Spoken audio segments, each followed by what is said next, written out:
He's one of the best dancers you'll ever see walk through Texas basketball. He can really dance.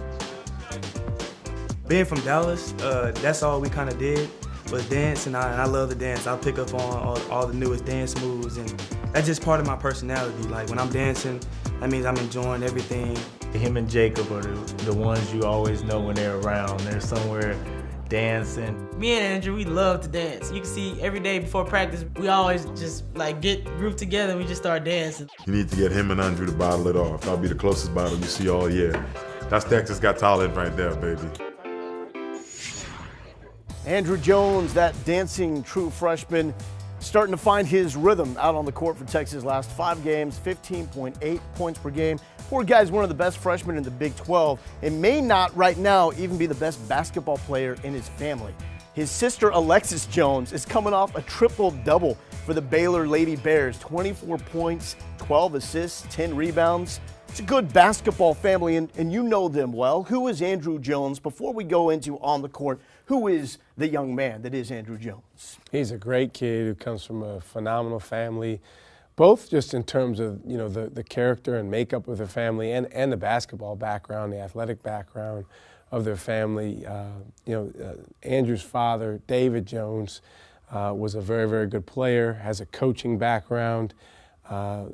His uncle, Andre Patterson, played for Bobby Knight at Indiana, played in the NBA for a long time, works in the NBA now.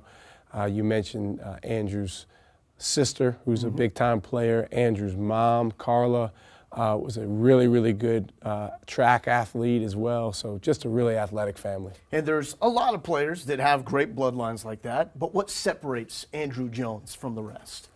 Well, I think every family, every kid has a unique story, and I think that the Jones family is no different. One thing about Andrew is he has a drive inside of him that I think in part was created by the fact that his sister was such a phenomenal player as Andrew was growing up. And, you know, part of him wanted to match and exceed what she's done, and obviously she's now in her final year playing college basketball, killing it at Baylor, and Andrew's just getting started, but man, is he doing some terrific things. And you mentioned just getting started. This hot streak over the past 5 games, he's doing it all coming off the bench. We've seen him in both roles, starting the game and now coming off the bench, providing that spark, which he did immediately against Georgia.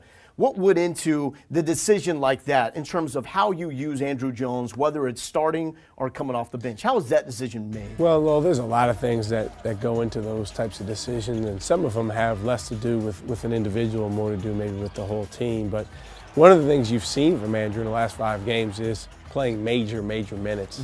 And you're going to see him continue to play more and more as he keeps doing what he's doing. I think in the last 5 games, he's played as well or better than anyone on our team. That's tough to argue against when you look at the numbers and just look at the tape. What I looked at is those first couple of steals that he had against Georgia.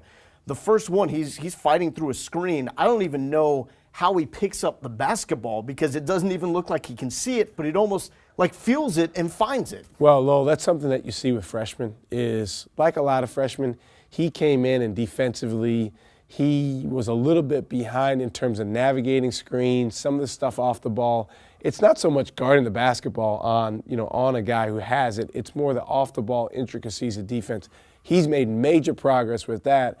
Now he's able to turn that progress into opportunities in transition on the other end. And we know about the clutch moments, just thinking back to a week ago against Oklahoma, that game-winning three-pointer. What we talked about earlier this season with Andrew Jones is our first breakdown. What is one of the first things that you noticed about the kid in his game? Transition. He's one of the best freshmen in America when it comes to this. He really is, and we saw this while we were recruiting him. You know, the combination of size and athleticism and shooting that Andrew has makes him really dangerous in transition. So here you see Snoop get a steal out of our press, throws it ahead to Andrew. And again, Andrew's a big guard and an athletic guard. So now he can take on a big here in transition and go finish, which is something that smaller guards just have a hard time doing. Again, Snoop does a great job sharing the ball here, and then Andrew just attacks. So we see one against Oklahoma. Another same situation here against Baylor. Starts it defensively. Good example here of playing the passing lanes. He was there to give help, but he also got a hand on the pass. And now he gets out in transition, and it's him against Motley. He makes a nice step-through move and finish. So good move there. Getting his hands on the basketball is huge. And this is what we talk about all the time, is being able to create offense with your defense. Tell me about this move coming up, because this is special. Yeah, this is impressive. And, you know, he gets the ball here, and there's a few defenders that are back. But until those defenders get turned, Andrew knows I have an advantage because I'm facing the rim, and those guys aren't turned yet. So he's attacking. They finally get turned, but by the time they do, they're not able to move their feet enough to stay in front of him. And he's really good at splitting the defense here and then getting better and better at finishing.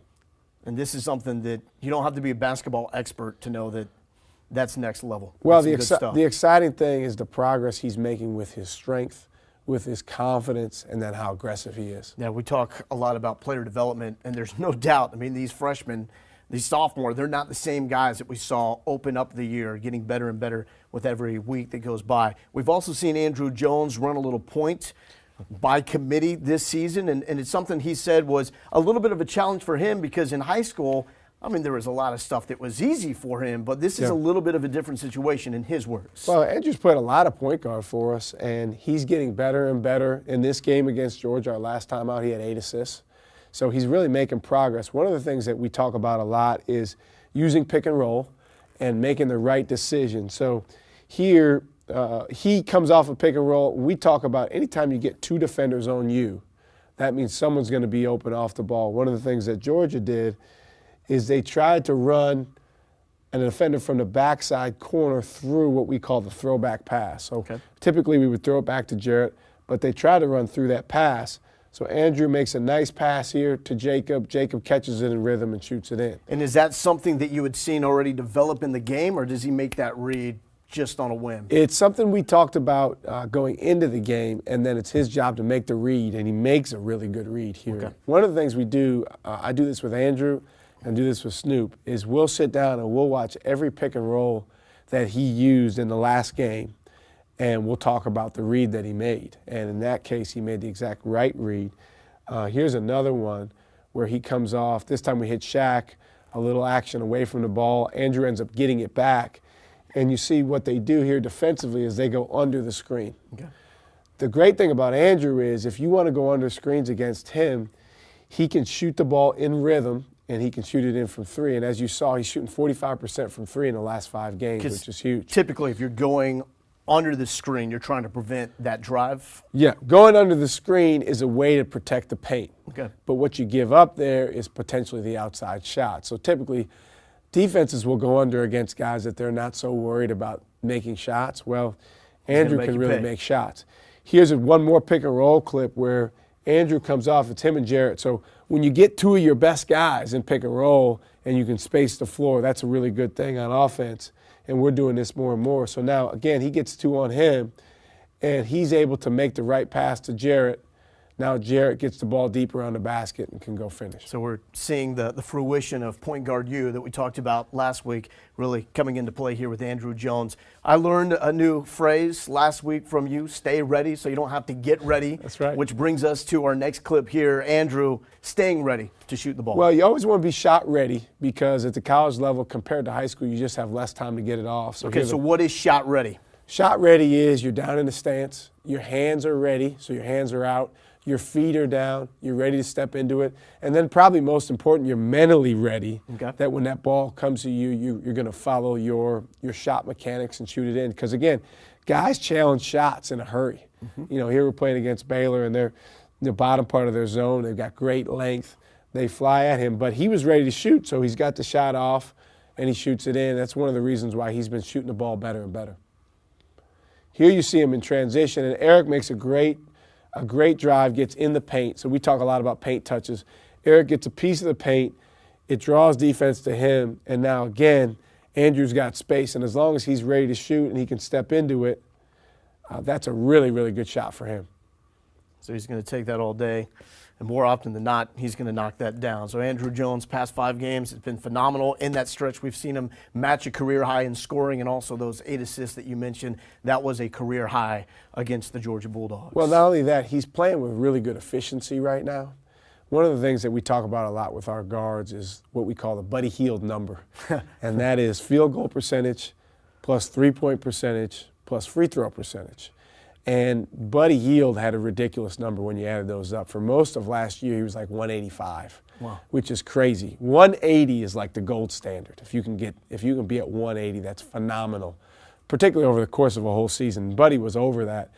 Andrew Jones in his past 5 games is 175 when you add those 3 together, which for a freshman is really, really good. And if he can continue progressing there, which I know he can, man, his future is really bright. Yeah, I'm sure you remind him that Buddy Hield stuck around for a little while to develop into that type of player we saw at the end of his career. You know, one of the things that we share with our guys is what Buddy Hield's numbers were in those areas when he was a freshman, sophomore, junior, and they weren't the same. You know, he got better. He really made progress. I believe he shot 27% from 3 as a freshman. So Andrew, the way he's shooting the ball as a freshman, particularly of late, is really impressive. That is a great start for the true freshman